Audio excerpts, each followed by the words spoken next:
મારું નામ મહેશભાઈ બેચરભાઈ મુંજવા, અસામલી માજી સરપંચ. હાલમાં જે જગ્યા ઉપર આપણે ઊભા છીએ, આ જગ્યાની પરિસ્થિતિ તમે જોવો છો કે એકદમ પાણીનું ફ્લોર સતત ચાલુ રહે છે. અને અમારી એક જ લાગણી અને માગણી છે કે આ રસ્તો કાયમી ધોરણે ચાલુ રહે, એટલે આ હોલ્ડિંગ નીચે નારું એટલે એક નાનો એવો બ્રિજ બનાવવામાં આવે, તો જેથી કરીને લીંબાસી, વસ્તાણા, કાનાવાડા, રામપુરા, અસામલી આ બધા ગામ છે પાલ્લા સુધીનો સંપર્ક થઈ શકે અને વાહન વ્યવહાર પણ ચાલી શકે અને ખેડૂતોને અગવડ ના રહે.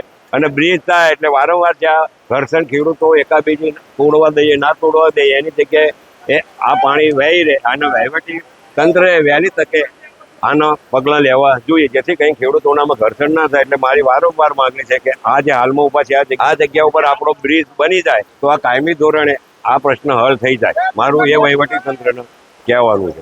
વત્તા આશરે 1200 એકર જેવી જમીન અમારી અસામલીની છે. અસામલીનો રકબો બહુ મોટો છે. એક બાજુ છે વસ્તાણાના અડે એનો રકબો, એક બાજુ કડોદરાના અડે, એક બાજુ પાલ્લાના અડે અને એક બાજુ છે કે રામપરાની હદ કેનાલ સુધી અમારો રકબો છે. તો અંદાજે હાલમાં 1200 એકર ડાંગરના નુકસાન, ડાંગરનું ઘણું બધું બહુ મોટું નુકસાન છે અને ખેડૂતની કમર તૂટી જાય છે. આ અંગે સરકારને પણ આપના મીડિયા દ્વારા કહેવા માંગુ છું કે આ તો અર્થતંત્રનો ચોથો સ્તંભ છે અને મીડિયાએ એ પોતાની વાત સરકાર સુધી પહોંચાડી શકે. એટલે મીડિયાના માધ્યમ દ્વારા હું કહેવા માંગુ છું કે અહીંયા ખેડૂતોને જે કંઈ સરકારી રાહત મળતી હોય તો આ વિસ્તારમાં પેકેજ જાહેર કરવું જોઈએ, કારણ કે આ નદી કિનારાનો વિસ્તાર છે અને અહીંયા વવઠા જે 7 નદીઓનું પાણી ભેગું થાય, ટોટલી પાણી અહીંયા અસામલીમાં આવે અને એના હિસાબે આપણે આ પરિસ્થિતિ તમે હાલમાં ઊભા છીએ, આપણે જોઈ રહ્યા છીએ કે ધસમસતું જાણી નદી જતી હોય એટલો પ્રવાહ જઈ રહ્યો છે.